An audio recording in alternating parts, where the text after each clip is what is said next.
Welcome again to Family Dynamics with Bola.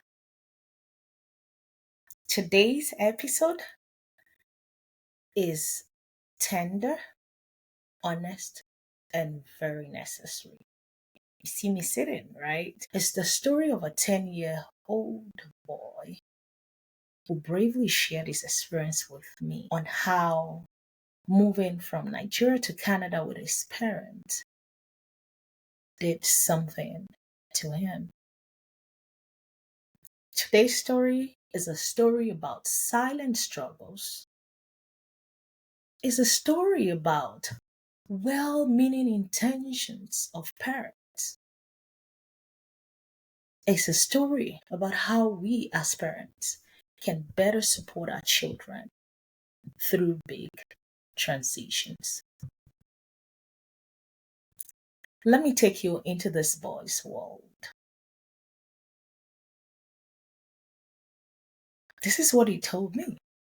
So, at first, Auntie, I thought it was going to be so much fun. Canada?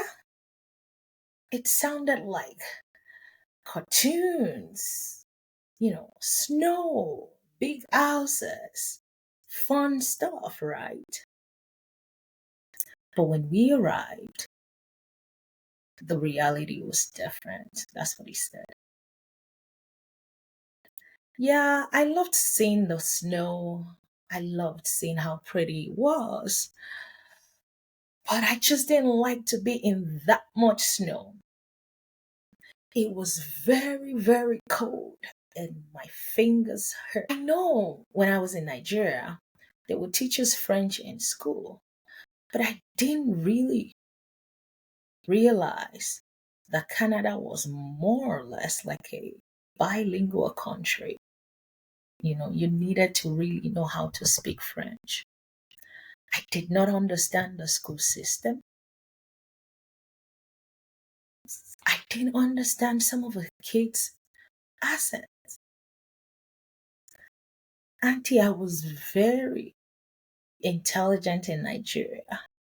I'm still very intelligent, he said. But I didn't really understand how to join their games. Sometimes they say some jokes and I don't really understand. I miss my cousins. I miss the noise. I miss the laughter of Lagos. I actually even miss the sound of a generator at night. At school, it was very quiet. At home, it was even very quiet too, and I just didn't understand. Right? That's what the boy said. And as I listened to this boy narrate his story to me, I realized there are so many other kids who are going through this, right? But on the part of a parent, they made this big move with that child's future in mind, right? They do love their son deeply, but they're trying to build a new life. That's not unusual. So many immigrant parents are doing their best. Sometimes we don't realize that these children are quietly navigating an emotional storm of their own. Oftentimes, we parents, our intention is noble.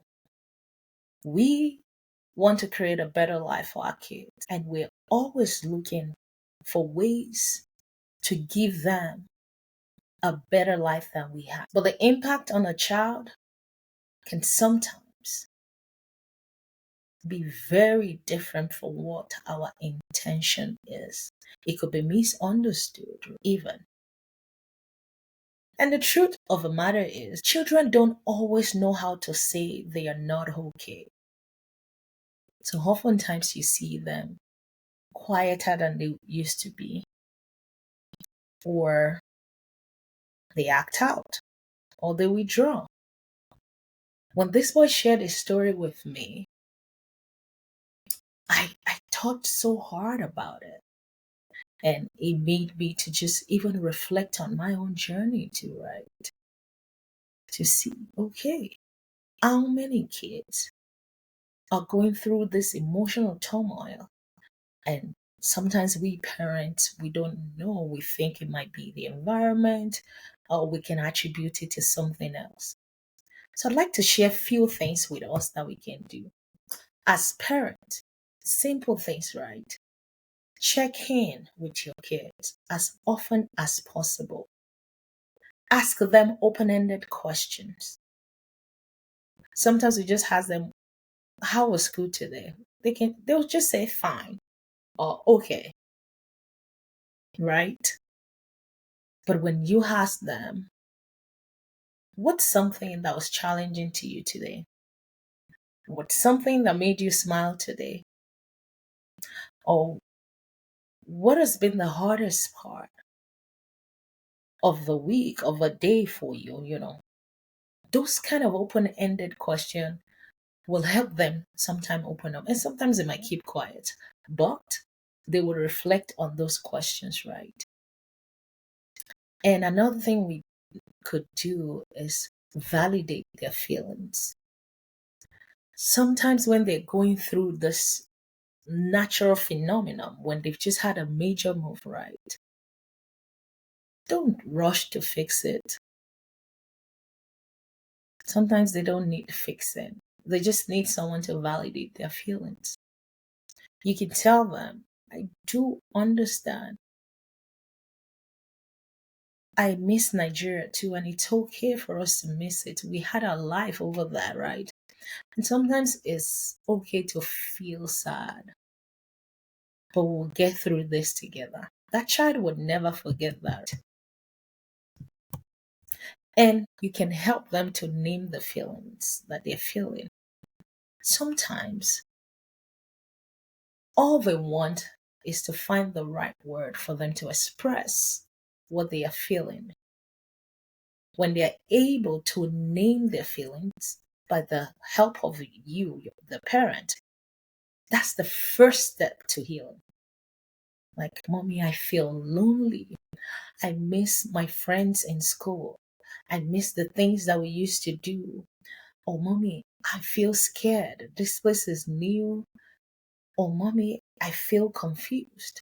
So you can help them to name that feeling. And also let them tell you their story. Encourage them to draw, encourage them to speak, encourage them to write about their experience, about how they're feeling. And sometimes, you don't have to see it, but them just pouring it out can help them to find even the right words. And as much as you can, find space for them where they can thrive.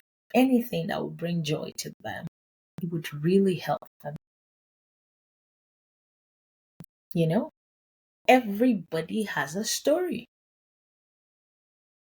and every single parent do have a desire to do right by their child.